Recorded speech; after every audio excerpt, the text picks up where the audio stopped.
Sa Mav. So ito guys, may mga naka-line up tayong unit for testing ngayon. ENC, Lancer Tactical, and mga Vorse unit. So hahatiin ko sa dalawa yung video natin. Okay, so unahin ko na tong ENC rifle natin. So ang code niya is AFS004 or the SIG MCX. So ano siya, pang CQB. So, wag niyo na itong intindihin guys ha. Nilagay ko na para diretso testing na tayo. Okay, so full metal unit. Tatlong kulay ang meron tayo for this model. Color black, TE, FDE at saka itong color gray. And then markings, lapit mo onte brother. So, ito yung markings nga. Basta ENC guys, complete markings din yan. And ang balita ko guys, magkakaroon na daw ng mga license unit si ENC. So hindi pa naman dumadating dito. Pero babalitaan ko kayo if in case na may mga dumating na license units from ENC. Okay, so yan SIG MCX. Ganda ng markings. So balik ko na. Pakita ko lang sa inyo. Para may idea kayo kung ano yung, ayan, Rattler. So, MCX Rattler. Color gray. So, metal yung receiver. Ayan. So, metal din ang front assembly. And then, bolt catch is ambi. Ayan, gumagalaw din dito. Pag pinipindot ko sa kabila. Magazine release is ambi din. Selector is ambi. Ayan. And then may front and rear sight na rin siya. So adjustable yung rear sight. Tigas. Ayan. Charging handle is metal. And then chamber is rotary type. So internals ni ENC, the same lang din naman sa ibang ENC units. So magkakaparehas lang sila. Ang pagkakaiba lang nila is yung haba, yung inner barrel length, at saka yung forma ng unit. And then, itong model na to, na-fold to guys, na-fold. Tsaka metal yung stock niya. And then, yung pistol grip is polymer din. So, meron na rin siyang quick release na, or QD slot. For sling attachment. Kabilaan yan. So, ang ayoko lang dito is the battery compartment. Ang battery compartment, mag-relay lang tayo dun sa spacing nung front assembly. So, mga ganitong battery guys, hindi kakasya dito. So, the best dito is mag-battery compartment or battery casing. Okay, so tetest natin, check natin kung ilang FPS siya out of the box. Ang kasama niya magazine is 120 rounds na mid-cap magazine. So para sa mga newbies natin, ang mid-cap magazine is yung spring type. And then ang laman niya lang is usual nasa 120 to 250 rounds. So yung mga high cap natin yan, mga nasa 300 rounds yan pataas. Sige, test natin. So yung trigger response pala is okay naman. Hindi siya sobrang bilis, hindi rin naman sobrang bagal. So check natin, chrono check tayo.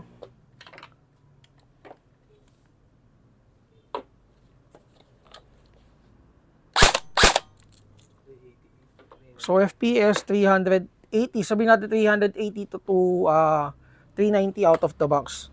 So RPS check natin.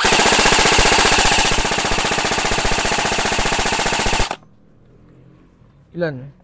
15. So, okay naman na. Decente naman na.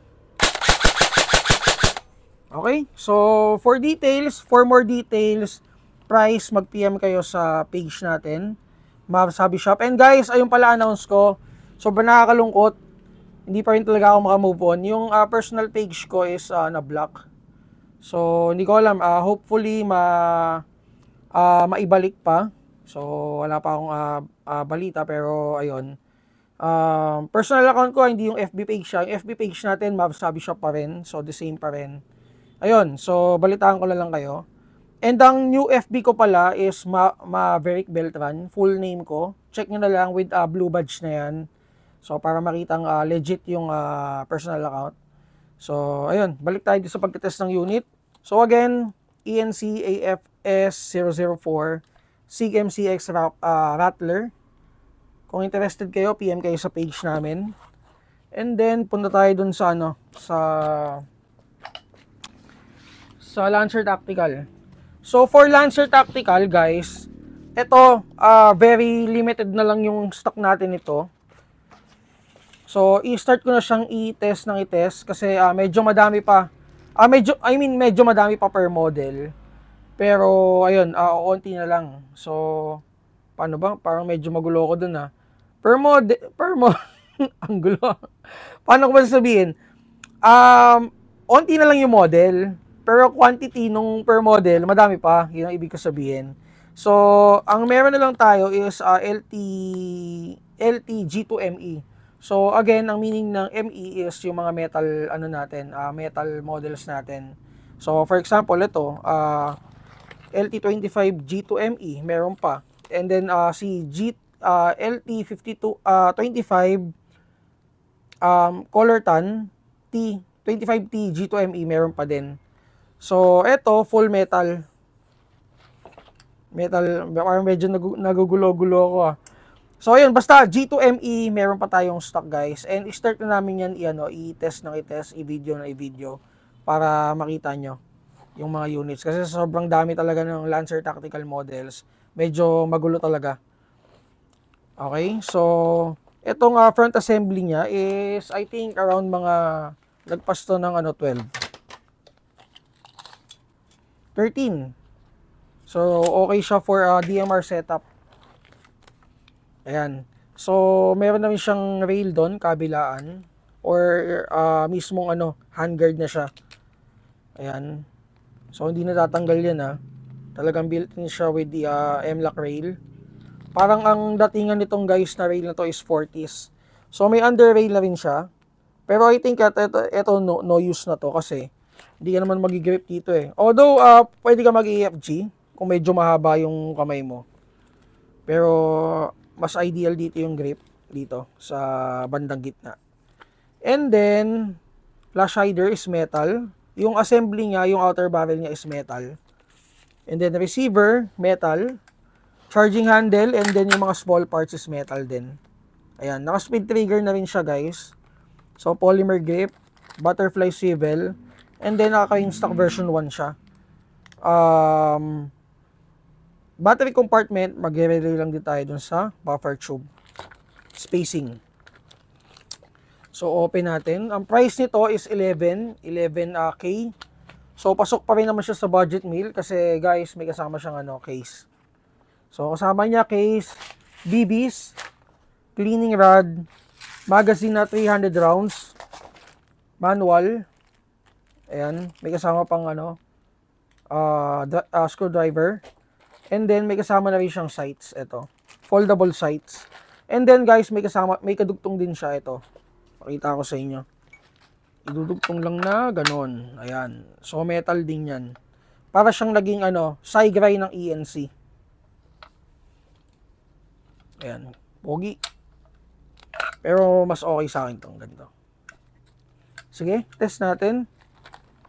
Check natin kung ilang FPS out of the box. Oops, Tamiya din pala to. Big plus na yung may kasama siyang case Kung bibili ka nitong case, pinakamura namin case is 3K, syempre. Kung ayaw mo naman mag-case, syempre pwede mo naman siya ibenta kahit 2K, bibili niyan. Sige, test natin. O guys, ito pala, sa lahat ng G2ME, wag yun na akong hanapan ng battery. Kasi pag G2ME, wala talagang kasamang battery yung mga metal units natin. So, ang may kasama lang, G2 lang, G2 yung polymer lang. Sige, test natin. Okay, so FPS out of the box is 399. By the way guys, si Lancer Tactical, naka-reinforce na rin ng gearbox nito. Reinforced na rin ng parts, meaning yung mga parts niya is metal na. And then, inner barrel nito is naka 6.03 mm na tight barrel. So out of the box yun, parang naka-upgrade na rin siya. So for the price of 11K, sobrang sulit na, 'di ba? And then naka quick release system din siya. So meaning yung spring niya dito niyo lang ma-access sa likod. So hindi na kayo para pa mag-open ng mga gearbox para ma-access niyo or magpalit kayo ng spring. So dito na lang sa likod diyan. Okay, so ano pa ba? Yun lang. So ito-test ulit natin auto. For the trigger response pala, ito pakita ko sa inyo. Ayan yung trigger response niya, maganda oh. Diba? Siguro dahil naka-speed trigger na siya. And then auto natin. Check natin RPS.